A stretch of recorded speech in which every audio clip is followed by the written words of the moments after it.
नमस्कार। उम्मीद करता हूँ आप सभी अच्छे होंगे। तो आज हम अलजेब्रा का एक बहुत ही इंपॉर्टेंट चैप्टर अर्थमेटिकल प्रोग्रेशन समांतर श्रेणी डिस्कस करने वाले हैं। ये चैप्टर इसको टीचर्स क्लास में या तो डिस्कस ही नहीं करते हैं, और डिस्कस करते हैं तो बिल्कुल लाइटली डिस्कस करते हैं। लेकिन ये चैप्टर हमारे लिए कितना इंपॉर्टेंट है, हमारे कितना काम आ सकता है, इसमें जो लॉजिक लगते हैं ना वो आपके पूरे मैथमेटिक्स में यूज होते हैं। और इस चैप्टर को अगर आपने अच्छे से सीखा ना तो ये बहुत जगह पे आपकी हेल्प करेगा। तो चलिए भाई, हम बिना किसी देरी के शुरू करते हैं आज का चैप्टर अर्थमेटिकल प्रोग्रेशन। तो भाई, ये जो अर्थमेटिकल प्रोग्रेशन है, पहले जान लेते हैं कि एक्चुअली में अर्थमेटिकल प्रोग्रेशन होता क्या है। तो भाई देखो, an A P can be represented by a plus d और ए प्लस 2d। पहले देखना आप कि ये कह क्या रहा है कि अर्थमेटिकल प्रोग्रेशन समान अंतर श्रेणी। अर्थमेटिकल प्रोग्रेशन होता क्या है? देखो, समान अंतर, जिसका अंतर है ना, जिसका डिफरेंस है वो इक्वल होता है, उसको क्या बोलते हैं? समांतर श्रेणी, यानी अर्थमेटिकल प्रोग्रेशन। जैसे मान लीजिए मैंने एक सीरीज लिखी 3 और बाद में मैंने लिख दिया 7, ठीक है, बाद में मैंने लिख दिया 11, बाद में मैंने लिख दिया 15। इस तरीके से मान लो मैंने कोई सीरीज लिखी, तो आप मुझे बताना इसमें कितना ऐड हुआ है, इनका डिफरेंस कितना है, तो आप कहेंगे कि 4 ऐड हुआ है। इसका बताना डिफरेंस कितना है, तो आप फिर से कहेंगे 4 है, और इसका बताना डिफरेंस कितना है, 4 है। यानी कि हर बार जो इनका डिफरेंस रह रहा है, जो अंतर रह रहा है, वो क्या है? इक्वल है। तो जब डिफरेंस इक्वल है तो इसको क्या बोलेंगे? समान अंतर श्रेणी। और भी इस जो समांतर श्रेणी होती है, इसका जो फर्स्ट टर्म है, प्रथम पद जो होता है ना, उसको क्या बोलते हैं? हम ए से रिप्रेजेंट करते हैं। ए यानी फर्स्ट टर्म, और यहाँ पे देखो लिखा हुआ है ये फर्स्ट टर्म है इसका ए। अब देखो, जो ये डिफरेंस बना है ना, यहाँ पे जो अंतर आया, कॉमन डिफरेंस, सार्वय अंतर इसको बोलते हैं। इसको हम डिनोट करते हैं डी से, कॉमन डिफरेंस, सार्वय अंतर। ठीक है, तो अब देखना, कोई एपी है, उसको हम कैसे लिखेंगे? सबसे फर्स्ट टर्म मैंने क्या माना है? ए। फर्स्ट टर्म को मैंने ए जूम किया तो ए हो गया। अब सेकंड टर्म क्या होगा? इसमें एक डी ऐड हो जाएगा, और फिर से थर्ड टर्म क्या होगा? ये फर्स्ट टर्म हो गया, ये सेकंड हो गया, और थर्ड क्या होगा? इसमें एक डी और ऐड हो जाएगा, क्योंकि हर बार डी ऐड हो रहा है। तो कितना हो गया? 2d।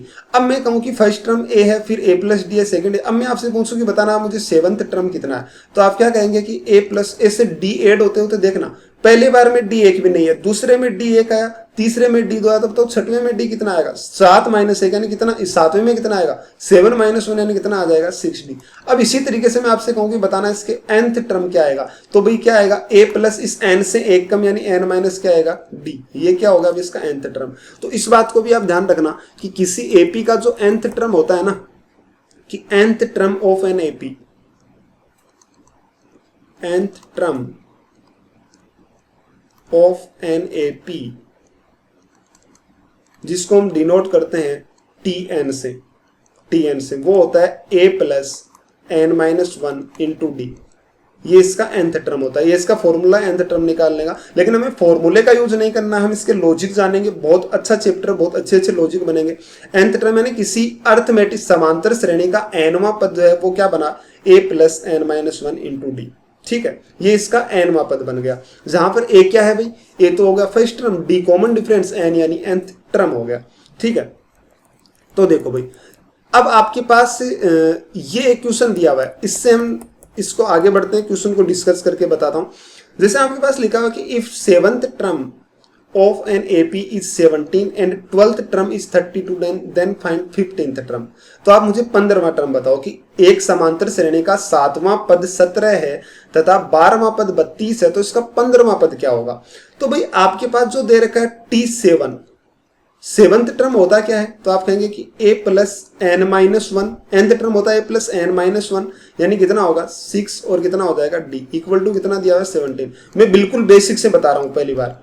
तो ये क्या होगा? फर्स्ट टर्म कि a plus N minus 1 into d. अब कह रहा है कि इसका जो 12th टर्म है ना, T12, वो कितना दे रखा है भाई? वो क्या बनेगा? a प्लस एन माइनस 1 कितना बनेगा? 11d, और वो कितना दिया भाई? 32। ये हो गया इसका सेकेंड इक्वेशन। और आपसे पूछा कौन सा है भाई? बताना। आपसे पूछा कि आप मुझे T15 बताओ, और बताओ भाई T15 होता क्या है? तो आप क्या कहेंगे? a प्लस एन माइनस यानी 14, और इंटू क्या हो गया? d। अब ये भाई आपको 15 टर्म निकालने के लिए क्या चाहिए? एक तो a चाहिए और एक d चाहिए, और a और d आपको दिया हुआ है इन दो इक्वेशन से। तो आप इन दोनों इक्वेशन को जैसे ही सोल्व करेंगे, तो मैंने क्या किया? एक में से मैंने दूसरा घटा दिया, तो जैसे ही घटाया तो ये a से तो a कैंसिल हो गया, कितना बचा? -5d, और इक्वल टू यहां से कितना बन गया भाई? ये बनेगा -15, यानी कि d की वैल्यू कितनी आ गई भाई? यहां से 3। मतलब कॉमन डिफरेंस जो आया वो कितना आ गया? 3 आपके पास कॉमन डिफरेंस आ गया। ये बिल्कुल बेसिक बता रहा हूं, उसके बाद हम इसके लॉजिक पर आएंगे। तो भाई इसका कॉमन डिफरेंस 3 आ गया। अब जैसे डी आया तो मैं डी की वैल्यू इनमें से किसी भी इक्वेशन में रख दूंगा, जैसे मैंने इसमें रख दिया। तो क्या बना भाई, a plus 11 into D, D कितना है अभी 3 और इक्वल टू कितना आ गया 32। तो 33 उधर जाएगा तो a इक्वल टू कितना बन गया भाई -1, यानी a की वैल्यू कितनी आ गई -1। अब ये वैल्यू हम क्या करेंगे, यहाँ पे पुट कर देंगे। तो आपके पास कौन सा इक्वेशन आ गया, t15 a की वैल्यू -1 प्लस 14 इंटू डी बोलना भाई कितना है 3 आया। तो कितना हो गया भाई 41, इसका कौन सा टर्म बन गया 15 टर्म। ये आपसे पूछा था, आपका क्या हो गया आंसर हो गया। ये तो है इसका पूरा बेसिक तरीका जो मैंने आपको बताया है, बिल्कुल बेसिक तरीका है। लेकिन अब अगर आप इसका लॉजिक समझो ना, और यहां से भाई शुरू होते हैं इस चैप्टर्स के लॉजिक स्टार्ट होना। तो देखो भाई है क्या, ये आप बेसिक है, इसको आप आराम से सोल्व कर लेना, पहले इसको लिख लेना पूरा बेसिक। अब देखना जरा, अब इसके लॉजिक पर आना। मुझे आप एक छोटी सी बात ये बताना,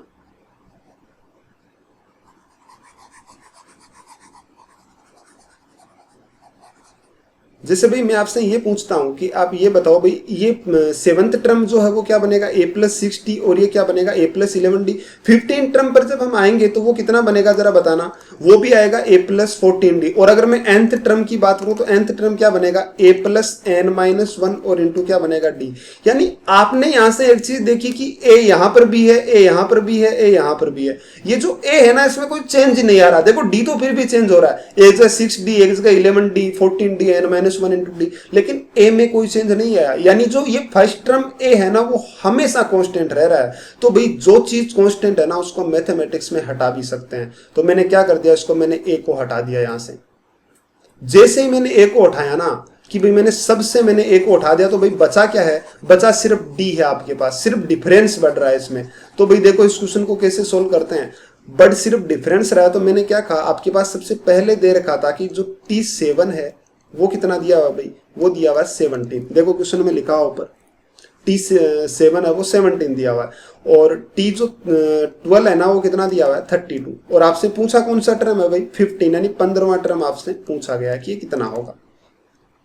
क्वेश्चन ध्यान से देखो भाई, आपके पास जो d सिर्फ बढ़ रहा था, तो मैं यहां से क्या कहूंगा बताना, यहां से 7 टर्म से कितना टर्म इंक्रीज हुआ भाई। तो आप कहेंगे 7 से 12 हो गया, यानी 12 में से 7 निकालेंगे, कितना टर्म ऐड हुआ 5 टर्म, यानी यहां से कितना ऐड होगा 5। और बताओ यहां से 5 टर्म हुआ तो यहां पे क्या ऐड हुआ भाई, तो आप यहां से क्या कहेंगे 15। यानी आपके पास जब 5 टर्म ऐड हो रहे हैं तो बताना जरा कितना ऐड हो जा रहा है 15। तो बताओ अगर एक टर्म ऐड होता तो कितना ऐड हो जाता भाई, आप कहते +3। और ये जो एक टर्म ऐड हो रहा है ना, ये कुछ नहीं है, आपका कॉमन डिफरेंस ही है, जो मैंने अभी आपको निकाल के बताया था बेसिक में। तो भाई ये जो एक टर्म ऐड हो रहा है ना, तो कितना बढ़ जाएगा भाई 3। तो आप मुझे ये बताओ भाई, यहां से कितना टर्म ऐड हो रहा है 12 से 15, तो आप क्या कहेंगे +3 टर्म ऐड हो रहा है। तो यहां से अगर मैं 3 टर्म ऐड करूं तो 3t अगर मैं प्लस कर देता हूं तो कितना प्लस हो जाता है, तो आप कहेंगे 9। तो देखो यहां से आपने प्लस किया 3, यहां से 3, तो अब इसमें भी क्या प्लस करना पड़ेगा, यहां से 9 प्लस करना पड़ेगा, तो कितना आ जाएगा 41। ये आपका क्या होगा भाई आंसर होगा। बहुत ईजी से तरीके से, बस एक छोटा सा लॉजिक लगा कि जो चीज कांस्टेंट होती है उसे मैथमेटिक्स में छोड़ भी सकते हैं। और ये यूज होगा आपको टाइम स्पीड डिस्टेंस में, उसमें बहुत ज्यादा इसका यूज होगा। मैं आपको इसका जब वो पढ़ाऊंगा तो ये बात आपको याद रखनी पड़ेगी, यहाँ पे जो मैं बता रहा हूँ। तो टाइम स्पीड डिस्टेंस में इसका बहुत अच्छा यूज होगा, और बहुत सारे चैप्टर्स में ये चीजें आती हैं, आपको आगे भी मैं दिखाऊंगा इनके क्वेश्चंस।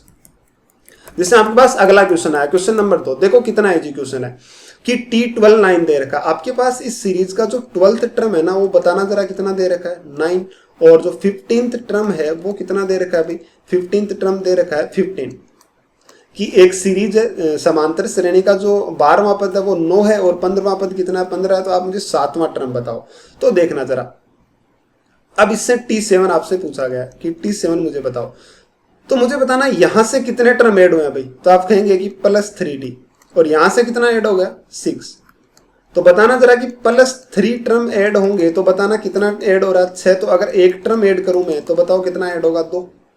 तो यहां पे देखो आप, यहां से कितना टर्म ऐड हो रहा है भाई, यहां से ऐड नहीं हो रहा, यहां से घट रहे हैं टर्म। कितने टर्म घट रहे हैं, तो आप कहेंगे कि 8 टर्म घट रहे हैं। तो इसको 8 टर्म घटा दो, तो कितना कर दीजिए -80। तो कितना आएगा -16। तो इसमें से जब मैं -16 करूंगा तो बताओ जरा इस t7 कितना आ जाएगा -1। अब ये 15 में से -1 करना है, -16 करना है। देखो आपने अगर ये लिया है ना, तो इसमें से ये 16 करना है। और मान लो कि अगर आप इससे ले लेते इसको, तो आप क्या कहते भाई मुझे t7 चाहिए, और मैं इससे लेता 12 से कम करता, तो भाई आप इससे भी कम कर सकते हो। बताओ 12 से कितना कम हुआ है, तो आप कहते हैं -5t। तो यहां से मैं -5t की जगह पे कितना लिख देता भाई, -10। यानी अब इस 9 से आपको माइनस करना पड़ता, तो 9 से कितना माइनस हो जाता, 10, तो कितना -10 करते तो कितना आ जाता भाई, -1। इसका क्या हो जाता आंसर। लॉजिक पे ध्यान दो, बहुत बेहतरीन लॉजिक बन रहा है, बहुत इजी क्वेश्चंस हैं, लॉजिक पे ध्यान दो। समझ रहे हैं मेरी बातों को, बहुत इजी क्वेश्चंस हैं। नहीं समझ आया एक बार फिर से इसको कोशिश करो समझने की। जैसे ये क्वेश्चन है, एक बार और बताता हूं कि 9th टर्म 17 है, यानी T9 जो दे रखा है वो बोलना जरा कितना दे रखा है, 17। और जो T14 दिया हुआ है वो बोलना जरा कितना दे रखा है, 7। तो आपसे पूछा कि T20 बताओ भाई, T20 बताना कितना है, बताना यहां से कितने प्लस हुए हैं, तो कहेंगे आपकी 5 टर्म प्लस हो गए। तो यहां से क्या होगा भाई, -10। ध्यान से देखो, -10 हो गया। तो आप कहेंगे कि अगर 5 टर्म प्लस हुए हैं तो कितना हो गया, -10। तो बताना एक टर्म प्लस होगा तो कितना हो जाएगा, -2। यानी एक टर्म ये आगे घटता जा रहा है, इसका जो कॉमन डिफरेंस है वो निगेटिव है, यानी ये सीरीज है वो डिक्रीजिंग सीरीज बन गई। अब देखो कह रहा है कि 5 टर्म अगर ऐड होंगे तो -10, तो एक टर्म ऐड होगा तो -2। तो मुझे बताना यहां से कितने टर्म ऐड हो रहे हैं, तो आप कहेंगे कि +60। भाई 14 में 6 जोड़ेंगे तो 20 आएगा ना। तो जब 6 टर्म ऐड होंगे तो बताना जरा कितना हो जाएगा, तो माइनस कितना आ जाएगा भाई, 12। तो ये -12 आपको किससे करना, इसमें से -12 करना है। तो जैसे इसमें से -12 करेंगे तो आंसर कितना आ जाएगा भाई, -5। इसका क्या हो जाएगा, आंसर हो जाएगा। यानी 20वां टर्म क्या होगा, -5। और अगर मान लो मैं आपसे पूछता कि इसका 5वां टर्म बताओ, यानी T5 बताओ कितना होगा, बोलो भाई T5 बताओ। तो आप क्या कहते, देखना T5 कैसे निकालते, इस T14 से चलो मैं निकाल लेता हूं, या फिर T9 से चलो निकालता हूं। तो T9 से आप मुझे बताना 9 में कितने टर्म ऐड करूं। भाई 9 से तो कम हो रहा है, ऐड नहीं हो रहा, कितने टर्म कम हो रहे हैं, 4 टर्म। तो बताना -4, यानी एक T के बराबर कितना आया आपके पास, -2। तो अगर मैं -4 की बात करूं तो -4t बराबर -4 से मल्टीप्लाई कर देता हूं, तो -2 और -4 कितना हो जाएगा, -2 इंटू -4, और माइनस माइनस मल्टीप्लाई क्या हो जाता है, +8। यानी कि यहां से अगर 5वां टर्म चाहिए तो इस 9 से लिया तो इस 7 में कितना ऐड करना पड़ेगा, +8। तो ये कितना होगा, तो ये कितना बन जाएगा भाई, 25। इसका क्या आ गया, 5वां टर्म आ गया। बहुत इजी बातें हैं, बस आपको इनको समझने की जरूरत है।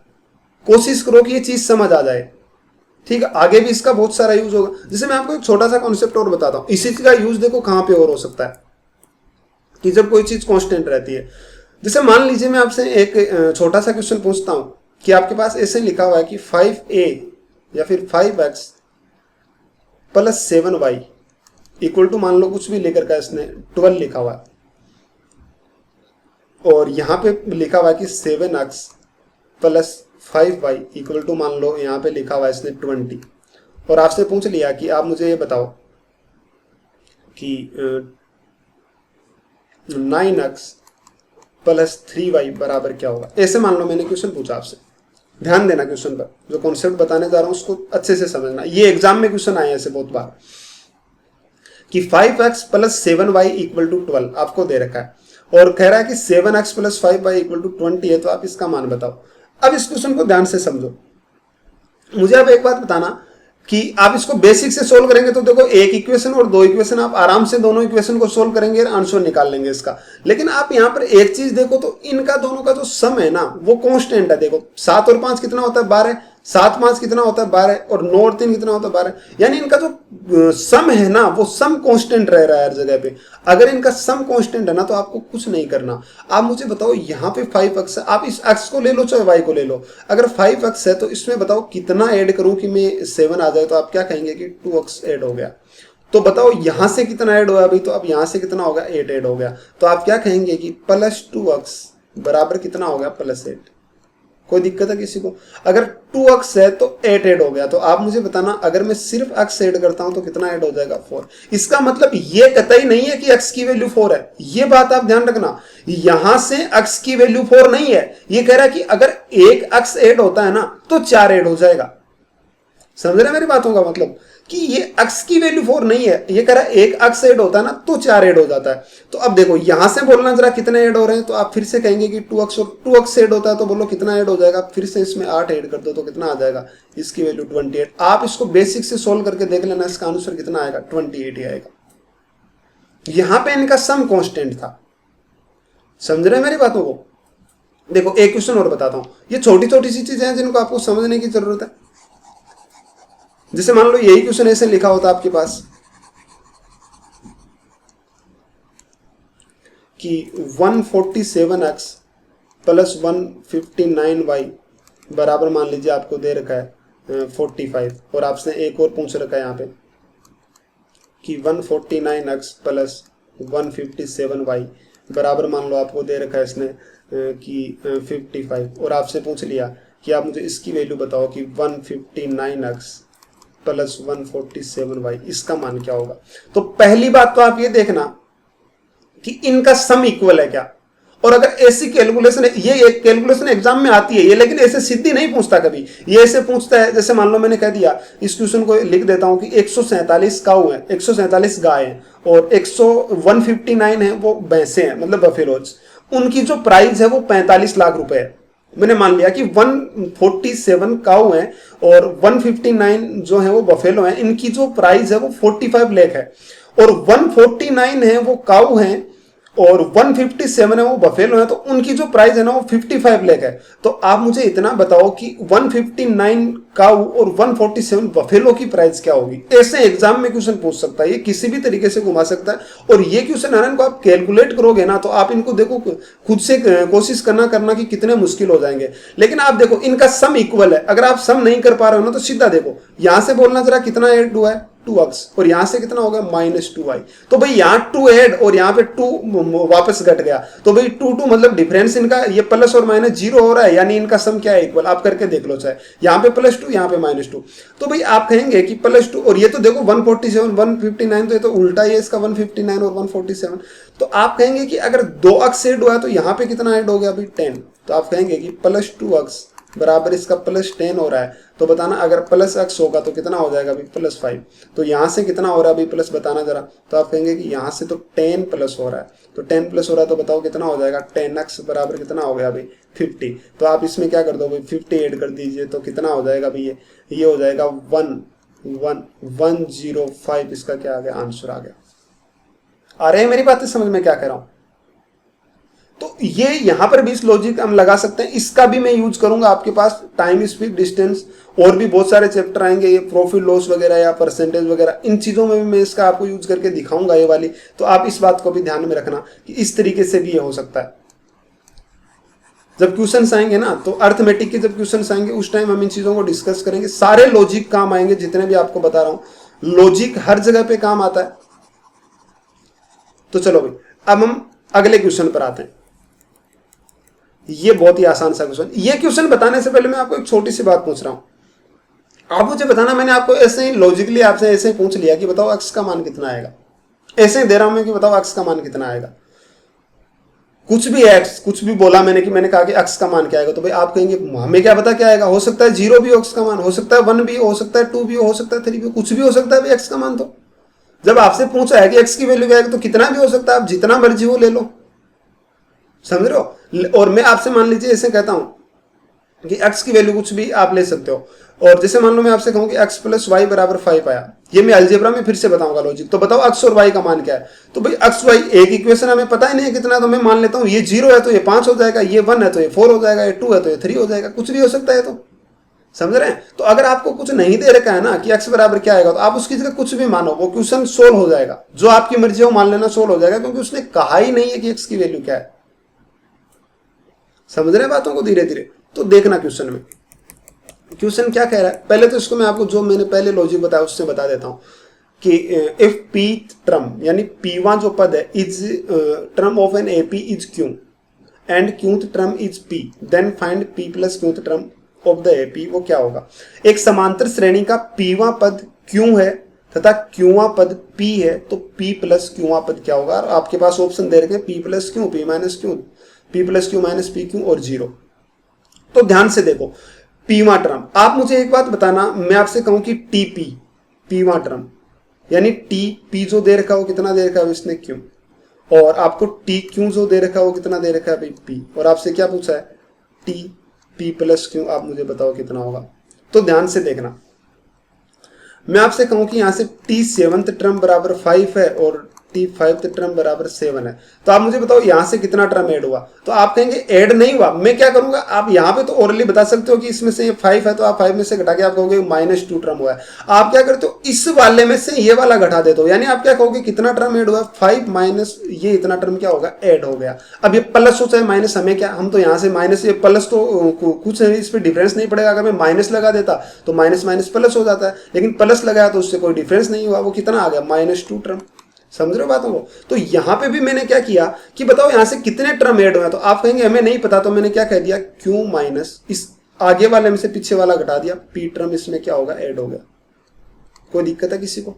और यहां से बोलो जरा कितना ऐड हुआ है। तो अब मैं यहां से कहूँ कि कितना ऐड हुआ, तो आप क्या कहोगे, 7 - 5 ऐड हो गया। तो यहां भी क्या कर दो, आगे वाले में से P में से क्या घटा दो, Q ऐड हो गया, ये इतना ऐड हो गया। कोई दिक्कत है किसी को। चलिए दिक्कत नहीं है। तो अब देखना ध्यान से। अब आप यहाँ पे मुझे एक छोटी सी बात और बताओ कि ये जो लिखा हुआ है ना, यहाँ पर ये कह रहा है कि इतने टर्म ऐड हुए हैं, यानी कि Q माइनस P टर्म अगर ऐड हुए हैं ना, तो उधर कितना ऐड हो गया, P माइनस Q। अब आप जब इसको डिवाइड करोगे तो प्लस T, इसको इधर डिवाइड करोगे तो कितना आ जाएगा, इसमें से माइनस कॉमन ले लेता हूँ तो कितना बन जाएगा, Q माइनस P, और अपॉन क्या आ गया, Q माइनस P, यानी कैंसिल होकर एक टर्म अगर ऐड होता है तो कितना आ जाएगा, -1। यानी एक टर्म ऐड होता है तो क्या हो जाता है अभी, -1 हो जाता है। ये मैंने यहां से डिफरेंस निकाल लिया इसका। अब देखो जरा, यहां पर मुझे बताना कितना ऐड हुआ है इसमें।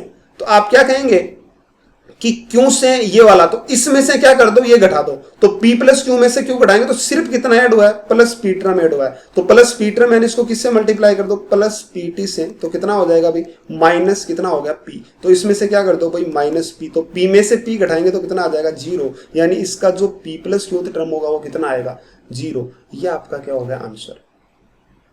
ये तो मैंने अभी आपको बताया। पहले जो तरीका बताया वो यहाँ पे सोल्व किया कि यहाँ से पहले देखेंगे तो कितना ऐड होगा। तो आप क्या करेंगे भाई, यहाँ से पहले आगे वाले में से इसमें से ये वाला घटा देंगे और फिर देख लेंगे कि इतना टर्म ऐड हुआ है। यहाँ पे देखेंगे तो इसमें से ये वाला घटा देंगे, फिर देख लेंगे कि इतना ऐड हुआ है। तो इसको जब इक्वल किया, ये प्लस है, यहाँ पे तो प्लस मैंने लगाए रखा है, तो प्लस T बराबर कितना हो जाएगा, इसमें से माइनस कॉमन ले लिया, ये तो दोनों कैंसिल हो गए और -1 बचा। यानी एक टर्म ऐड होगा तो -1, तो प्लस PT बराबर कितना होगा, -P। तो जब -P हुआ है तो आप कहेंगे कि -P, यानी इसमें से आपने देखा है, यहाँ वाले से आपने बढ़ाया है, तो आप क्या करेंगे भाई, इसमें से जब आपने बढ़ाया तो आप क्या करेंगे, आप कहेंगे कि यहाँ से इसमें से बढ़ाओ। तो आप इसमें से -P है तो P में से P गया तो 0, इसका आंसर होगा।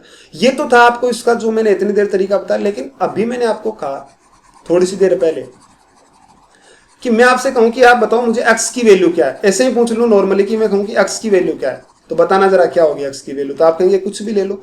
ये भी तो यही कह रहा है कि एक AP का P वां जो टर्म है ना, वो P वां जो टर्म दे रखा है इसने, एक AP का, वो कितना दे रखा है भाई, इसने कहा कि P वां टर्म है वो Q है और Q वां टर्म P है। अब हमें क्या पता कि P वां टर्म कौन सा है, तो मैं क्या मान लेता हूं, मैं कहता हूं कि P की वैल्यू कितना मान लो, 1 मान लो, और Q की वैल्यू कितना मान लो भैया, 2 मान लो। आप मुझे इतनी सी बात बताना, क्या मैं P की वैल्यू 0 मान सकता हूं भाई। x तो मैं कह रहा था कि x वैल्यू का 0 मान रहा था, P 0 मान सकता हूं। ये कह रहा है कि Pth टर्म इज Q, यानी P वां टर्म Q है। तो जब P वां टर्म है ना, तो किसी सीरीज का 0वां कोई टर्म नहीं होता। तो इसलिए यहां पे मैं P को मैंने क्या नहीं माना, 0 नहीं अज्यूम किया, क्योंकि किसी सीरीज का जो Pth टर्म है वो 0 नहीं हो सकता। और क्या मैं यहाँ पे P की वैल्यू -1 मान सकता हूं, नहीं। Pth टर्म यानी -1th टर्म, क्या कोई सीरीज में -1th टर्म होता है, नहीं। तो मैंने क्या मान लिया, 1 2। आप चाहो तो इस 1 2 की जगह पे 3 4 जितना आपकी मर्जी है ना मान लेना, 50 60 जो आपको मानना है। तो इसने कहा कि T P वां टर्म, यानी T P का मतलब कितना 1, वो टर्म क्या है, Q यानी 2 है, और T Q वां टर्म यानी 2 क्या है, वो 1 है। और आपसे T P प्लस 1 पूछा है, P प्लस 1 यानी 3 वां टर्म कितना आएगा। तो मुझे बताओ यहाँ से कितना टर्म ऐड हुआ, एक टर्म, तो यहाँ से क्या होगा -1। यहाँ से फिर से कितना टर्म ऐड हुआ, एक टर्म, तो यहाँ से क्या हो जाएगा -1, यानी 1 में से 1 कितना आ गया, 0। इसका क्या होगा आंसर होगा। आई मेरी बात समझ, मैंने क्या कहा, छोटा सा लॉजिक है, समझने की जरूरत है। ये देखो, अब ये क्वेश्चन देखना, सेम वैसा ही क्वेश्चन है, इसका आप खुद सोल्व करिए। आंसर बड़ा आसान सा क्वेश्चन है, आप आराम से सोल्व कर लेंगे इसको, ठीक है। और भाई क्लास अगर अच्छी लगे तो चैनल को सब्सक्राइब जरूर कर दीजिएगा और क्लास को ज्यादा से ज्यादा शेयर करना। देखो इसने लिखा कि mth term of an AP is n²। किसी AP का m वां टर्म है वो n² है और nth टर्म इज m²। जो nth टर्म है वो m² है, ठीक है। तो आप मुझे बताओ ये क्या है। तो मैं मान लेता हूं कि m की वैल्यू क्या मान लिया 1 और n की वैल्यू क्या मान लिया 2। तो इसका कह रहा है कि mth टर्म यानी T1 क्या है n², तो 2 का स्क्वायर कितना होता है 4। और nth टर्म यानी T2 वो क्या है m स्क्वायर एन 1 का स्क्वायर 1, तो आपसे m प्लस एन पूछा है तो कौन सा पूछ लिया, ये 3 वाला टर्म। तो बताओ यहां से कितना टर्म ऐड हुआ है, एक टर्म, तो यहां से क्या होगा -3, एक टर्म ऐड हुआ तो -3, तो यहां से फिर से तो भाई एक ही तो टर्म ऐड हुआ है, तो आप क्या कहेंगे फिर से -3, तो 1 में से -3 निकालेंगे कितना आएगा -2, आंसर हो गया। लेकिन -2 तो ऑप्शन में ही नहीं है। देखो देखें आपके पास ऑप्शन क्या, -2 mn ये, लेकिन ऑप्शन में -1 तो नहीं है। तो भाई -1 तो तब होता ना जब आप m और n को m और n ही रहने देते। आपने तो इनको 1 और 2 मान लिया कि आपने m को 1 मान लिया, n को 2 मान लिया, तो भाई यहाँ पे आंसर तो -2 आ गया। लेकिन आप ये m और n की वैल्यू भी तो ऑप्शन में रखो, तो 1 और 2 मैंने यहाँ पे रखा, तो -2 इंटू 1 इंटू 2 यानी कितना आ गया -4, यानी ये तो आंसर नहीं है पहला ऑप्शन। यहाँ पे मैंने रखा तो -1 इंटू 2 यानी कितना आ गया -2, यानी इसका आंसर क्या होगा -mn, ये इसका आंसर हो गया। मतलब आंसर क्या -mn, मतलब ऑप्शन में भी वो वैल्यू रखनी पड़ेगी। अगला क्वेश्चन देखिए, बहुत इजी सा क्वेश्चन है, ये देखो, if mth term of an AP is 1 upon n and nth term of an AP is, कि m टर्म है वो AP का 1 अपॉन n है, तो m बराबर क्या मान लिया 1 और n बराबर क्या मान लिया 2, तो T1 यानी वो क्या हो गया 1 अपॉन n यानी कितना हो गया 1/2, और T2 बोलना कितना हो गया 1/1 यानी 1, और m प्लस m, mn पूछा है, m प्लस n नहीं, हमसे mnth टर्म पूछा है। तो भाई mn देखो, ये mn दोनों को मल्टीप्लाई कर दिया ना, तो 1 इंटू 2 को मल्टीप्लाई करें तो 2 ही आ गया भाई, वो तो 1 नहीं है। लेकिन इस तरीके से जब आप सोल्व करेंगे ना, तो इसका एक से ज्यादा ऑप्शन भी सेटिस्फाई कर सकता है, क्योंकि ये 2 और ये भी 2 दोनों। तो आप क्या करना है ऐसी कंडीशन में, आप m और n की वैल्यू 1 और 2 की जगह थोड़ा सा बढ़ा के क्या कर लेना 2 और 3 लिख लेना, ठीक है। अगर ऐसी कंडीशन बन जाए, हालांकि आप इससे भी सोल्व कर सकते हैं, लेकिन इसमें ऑप्शन मल्टी, देखो आपके पास ऑप्शन क्या आ गया 1 आ गया, हो सकता है ऑप्शन में से कोई और भी इसका 1 सेटिस्फाई कर जाए, समझ रहे हो मेरी बातों को। तो इस बात का भी आप ध्यान रखना। तो ऐसी कंडीशन में अगर 2 ऑप्शन सेटिस्फाई कर रहे हो तो आप उसकी वैल्यू चेंज कर लेना। तो मैंने m की वैल्यू 2 और n की वैल्यू 3 मान के देखा, हालांकि ये तो सही हो रहा है, फिर भी मैं इसको मान लेता हूं कि m की वैल्यू मैंने क्या मान ली भाई, इसकी वैल्यू 2 मान ली, और n बराबर क्या मान लिया 3 मान लिया। तो इसने कहा कि mth टर्म यानी T2 है वो कितना है अभी 1/3, और जो T3 है वो कितना है बताना भाई, वो है 1/2, और आपसे पूछा है कि mn यानी 2 इंटू 3 कितना होता है 6th टर्म, आप बताओ कितना होगा। तो यहां से कितना टर्म ऐड हुआ है भाई, एक टर्म, और यहां से कितना ऐड हो गया। तो आप कहेंगे कि यहां से देखो ऐड 1/3 में मैं क्या जोड़ूं कि 1/2 हो जाए, तो आप क्या कहेंगे 1/2 माइनस क्या होगा 1/3, तो जैसे इसको लिखेंगे तो कितना आ जाएगा 1/6, यानी आपकी क्या ऐड हुआ है 1/6। तो जब एक टर्म ऐड हुआ है तो कितना हुआ है 1/6 ऐड हुआ है। तो आपको कितने टर्म ऐड करने हैं भाई यहाँ से, तो आप कहेंगे कि यहाँ से कितना ऐड करना है मुझे, तो आप कहेंगे यहाँ से आपको ऐड करना है 3 टर्म। तो 3 टर्म जैसे ऐड करेंगे तो 3t बराबर कितना हो गया 1/6 इंटू 3 यानी कितना आ गया 1/2, और इसमें ऐड करना है तो 1/2 में 1/2 जैसे ही ऐड करूंगा तो कितना आ जाता है 1, यानी इसका जो 6th टर्म आया वो 1। अब आप ऑप्शन में भी रखेंगे ना तो सिर्फ एक ही ऑप्शन सेटिस्फाई करेगा, वो क्या है 1। वैसे उसमें भी सोल्व हो रहा था, वो इजी से भी सोल्व हो रहा था, लेकिन ऐसी कई बार 2 ऑप्शन सेटिस्फाई कर जाएं तो उसके लिए ये चीजें हैं, समझ रहे बातों को। 2 ऑप्शन भी कई बार सेटिस्फाई कर सकते हैं, तो आप यहां से m और n 1 और 2 माना था ना, तो 2 और 3 मान लेना अगर फ्यूचर में ऐसा हो तो। अब एक आगे वाला क्वेश्चन देखो, ये देखो इजी सा question, if p times of the pth term of an AP is equal to the q times of the qth term then find p plus qth term। यानी एक AP है, उसका जो pवां पद है उसका p गुणा बराबर है qवां पद के q गुणा के। तो आप मुझे बताओ p प्लस qवां पद क्या होगा। ये देखो कहना क्या चाहता है कि जो pवां पद है ना यानी TP, इसका p गुणा यानी p इंटू टी गुणा p, ये बराबर है qवें पद के q गुणा के, ये इसने कहा है, ठीक है। तो आपको बताना है कि टी पी प्लस क्यूआं पद जो है वो क्या होगा। तो भाई एक तो है कि यहां पर आप p और q की जो है वो वैल्यू रख सकते हो, ठीक है, लेकिन वैल्यू रखने के लिए आपको इसको इक्वल कराना पड़ेगा, कि इन दोनों को आपको इक्वल कराना पड़ेगा, ठीक है। तो मैं वैल्यू तो नहीं रखता, और वैल्यू आप रख भी सकते हो, जब आपको अलजेब्रा पढ़ाऊंगा तो बताऊंगा कि एक इक्वेशन है 2 वेरिएबल है, तो आप एक वेरिएबल की वैल्यू रख सकते हो, आप इसमें से एक को मान सकते हो, दूसरा अपने आप निकल कर आ जाएगा, ठीक है। लेकिन फिलहाल आप ऐसे देखो, अब देखना भाई ये ऐसा लिखा आ गया आपके पास, तो आप क्या करेंगे, आप लिखेंगे कि T P upon T Q जो आ गया वो कितना आ गया भाई टीपी वो आ गया क्यू अपॉन पी, यानी इससे टीपी की जगह पे तो मैंने मान लिया ये पी और इसकी जगह पे क्या मान लिया क्यू। ये मैंने मान लिया कि पी वहां पद क्यू है और क्यू वहां पद क्या है पी है, वही चीज हो गई। आप इसको पी के भी मान सकते हो, इसके मल्टीप्लाई में के लिख सकते हो, कोई फर्क नहीं पड़ेगा कि पी वहां पद क्यू और क्यू वहां पद पी है। तो आप क्या कहोगे कि टी पी बराबर क्या आ गया भाई, ये आ गया क्यू के और टी क्यू बराबर क्या आ गया पी के। तो अब मुझसे पूछा है कि P प्लस क्यू बताओ क्या होगा, तो ये वही क्वेश्चन हो गया अभी वाला आपका जो मैंने बताया था सेम टू सेम, कि यहाँ से K वैल्यू आ जाएगी, जब माइनस करोगे ना तो इसमें से माइनस क्या आ जाएगा P के, तो इसका आंसर कितना हो जाएगा 0। आपका क्या हो जाएगा आंसर। आप जब इसको पूरा सोल्व करेंगे तो इसका आंसर क्या दे देगा 0। भाई उम्मीद करता हूँ कि आज की क्लास आपको समझ आई होगी। और भाई ये जो अर्थमेटिकल प्रोग्रेशन है इसका मैथमेटिक्स में बहुत अच्छा यूज है। मैं जैसे जैसे आपको चैप्टर पढ़ाऊंगा तो आपको पता चलता जाएगा। और अब जो है हम इस अर्थमेटिकल प्रोग्रेशन का अगला पार्ट सम ऑफ एपी, समांतर श्रेणी के n पदों का योग है ना, सम ऑफ एपी हम अगली क्लास में पढ़ेंगे। और भाई अगर आपको क्लास अच्छी लगी है तो चैनल को सब्सक्राइब करें और ज्यादा से ज्यादा शेयर करें। चलो भाई बाकी हम मिलते हैं अगली क्लास में। आज के लिए थैंक यू।